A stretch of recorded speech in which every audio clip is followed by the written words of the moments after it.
Chrysler 300 Limited AWD review. In its 11th year on the road, Chrysler's 300 sedan has become a familiar face to most Americans. Originally heralded as the return of the American RWD sedan, its bulldog stance and heavy reliance on chrome accents made it one of Chrysler's most popular models. Chrysler has done a good job of updating it throughout its life to keep it fresh and technologically current, but it's not exactly new. In fact, we were angling for something a little more GT, say, a Challenger SRT Hellcat or a Viper from Fiat-Chrysler to review, but the base V6 300 Limited AWD was all they had available. We decided to revisit it, get an idea of how capable the current version is, and get a good baseline from which to base our opinions of higher-end, more GT-Spirit-ish models. The car provided was a beautiful black forest green color which appears black in low light but radiates a fantastic dark green in direct sunlight. It still has the squared off, no nonsense lines, but now features a few sculpted lines in the sheet metal. The heavy use of chrome on the earlier editions has been reduced to a few accents around the grille, the fog light, side windows, and across the rear bumper, just enough to add a little stateliness and panache to it. The wheel wells were filled with large 19 wheels and low-profile tires. Large disc brakes could be seen lurking behind the wheel spokes, promising good stopping power. After 11 years, it may look a little dated against the current competition, but it's still a H&M car. The interior was spacious and comfortable. The leather seats were firm with light bolstering. Heated seats warmed my backside every cold morning. Most of the controls were contained in the large touchscreen, the largest in its class, in the center stack. Intuitive and clear, it made adjusting the radio, climate, and sat-nav simple and quick. The blue dash lights were easy on the eyes after dark, dimming when the automatic headlights came on. The car also came with the Walter P. Chrysler Anniversary Package, which included wide leather seats, a helpful backup camera, and some chrome accents. Many people who checked it out admitted that while they were generally against the idea of white leather in a car, they thought it looked quite striking, and really added some refinement to the interior. The seats were electrically adjustable to nearly any position you needed, and the steering wheel was adjustable for rake and distance. The center armrest, storage console never interfered with arm movements, and the rotary knob transmission shifter kept the console low and open. The view out the windshield and side windows was almost panoramic, and I felt a pang of regret that I didn't have a trip out west scheduled, because watching the open western expanses unfold from the front seat would be amazing. The engine was the base engine offered, a 3.6 liters multicam V6 with variable valve timing, making 295 horsepower and 260 feet-pounds of torque. It moved the heavy car with surprising immediacy, and rarely felt taxed under everyday driving situations. When launched from a street, an start, the car would scrabble off the line, the AWD helping to move all 4,250 pounds quickly and efficiently. The engine was strong enough to instill confidence in passing situations, feel eager and lively, even at highway speeds. I regularly found myself traveling much faster than the posted limits and my expectations.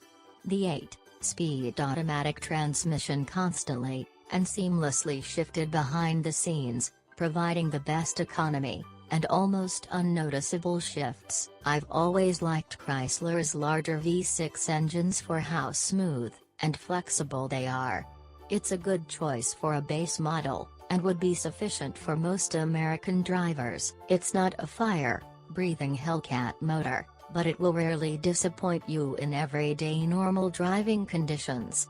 The AWD system worked invisibly behind the scenes to keep the car stable, essentially a RWD car. The AWD activates the front differential when it senses slippery roads or a need for greater performance. Taking a corner sharply or accelerating hard is enough to kick the AWD on. You don't feel it come on, but it gives you a little extra stability without you being aware of it. It gave the car terrific poise through one of the many heavy rainstorms we endured. It guided the car through street and water on the highway without any noticeable hydroplaning or slippage, and inspired confidence in bad conditions. The ride in normal everyday driving conditions is quiet and solid. The suspension is firm and confidence-inspiring unless you push it. If you push it, you'll quickly find that it's really not a car that likes being driven enthusiastically. When driven on twisty, hilly back roads, it quickly becomes evident that this suspension has no sport tuning at all. It begins to float more, and feel less tied to the road. Your confidence begins to evaporate. Slow down, and drive more sedately, and it regains its composure. Every trim level above this one has a sport suspension package available, and it would have been interesting to test them back to back to see if it restores the otherwise competent demeanor on twisty roads. The brakes are powerful, and good for slowing the heavy car, but are a bit grabby. For the first inch or so of travel, the pedal does little to slow the car, then wham! The brakes grab hard and fast. If your motions are slow and deliberate, they're okay and easy to modulate, but sudden stabs at the pedal can cause you to hang up in the seatbelts a little. Still, they're strong brakes that do a good job at stopping 2 tons of steel. If GT Spirit were to order a 300 as a company car, we'd opt for the one-step higher 300S. Why the 300S instead of the higher trim levels? Because while all the upper trim levels have an available Hemi V8 with 8-speed automatic transmission and paddle shifters, only the 300S comes with a sport-tuned suspension and larger sport brakes. The 300S also has an available performance-tuned suspension, which would probably give this car the composure it needs to run back roads with confidence, or maybe, just maybe, spend a day at the track. We'd also opt for the premium group, which includes the touchscreen controls, and the panoramic sunroof, and the Safety Tech Plus group, which adds adaptive cruise control and brake assist, as well as blind spot monitoring. Kitted as such, it should have no trouble hanging with the offerings from Cadillac, and might even chase down a C-Class Merc. No, the 300 Limited AWD isn't a classic GT sedan. If you're an enthusiast, it's not necessarily even a fun car to drive in this trim level, but it is a pleasant car to drive. It's a good, quality, high-value sedan fit for 90% of the American public. It would make a comfortable commuter with its luxury features. It would also make a good long-distance touring car. I've no doubt it would make a cross-continental trip a relative breeze, as comfortable, and quiet, and sure-footed as it is.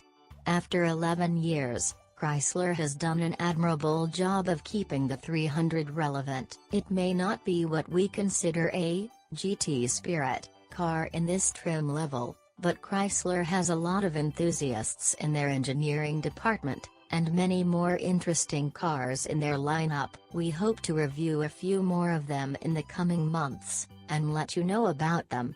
Thanks for watching and listening. Please like, subscribe, share and comment.